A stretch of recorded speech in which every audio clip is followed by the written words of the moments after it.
विधानसभा अध्यक्षांविरोधामध्ये खालच्या भाषेमध्ये टीका करणाऱ्या संजय राऊत आणि आदित्य ठाकरेंविरोधामध्ये हक्कभंग आणणार असल्याचं शंभूराज देसाई आणि सुधीर मुनगंटीवार यांनी म्हटलंय। तर हक्कभंगाची आमची प्रक्रिया सुरू झाली असल्याचं देसाई म्हणालेले आहेत।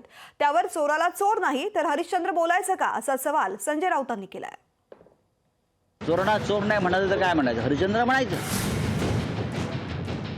चोरांना चोर आणि ढोंगाला ढोंगी म्हणण्याची ताकद या महाराष्ट्रामध्ये आहे।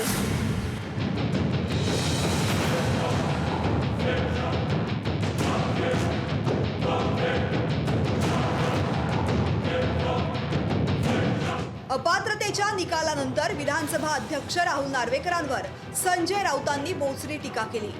संजय राऊतांच्या या टीकेवर सत्ताधाऱ्यांनी आक्षेप घेतलाय। संजय राऊतांनी टीका करताना विधानसभा अध्यक्षांचा मानभंग केल्याचा आरोप सत्ताधाऱ्यांनी केलाय।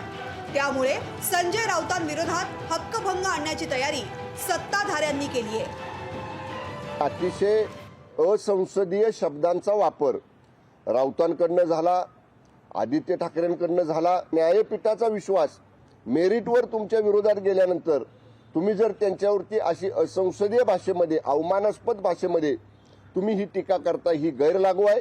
आणि म्हणून मी कालच मत व्यक्त केलेले की त्यांच्यावर निश्चितपणानं हक्कभंग विधानसभेत आणावा लागेल। भाजपचे नेते आणि वनमंत्री सुधीर मुनगंटीवारांनीही राऊतांवर हक्कभंग आणला पाहिजे अशी आग्रही भूमिका घेतली आहे। 30 वर्षापासून मी आमदार आहे।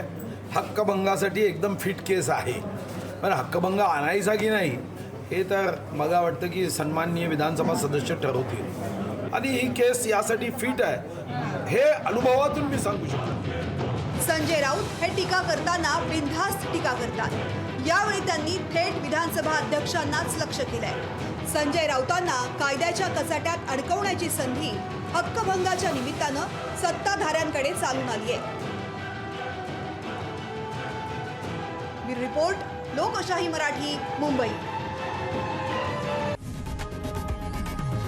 लोकशाही मराठी ऐका, पहा, जागरूक रहा।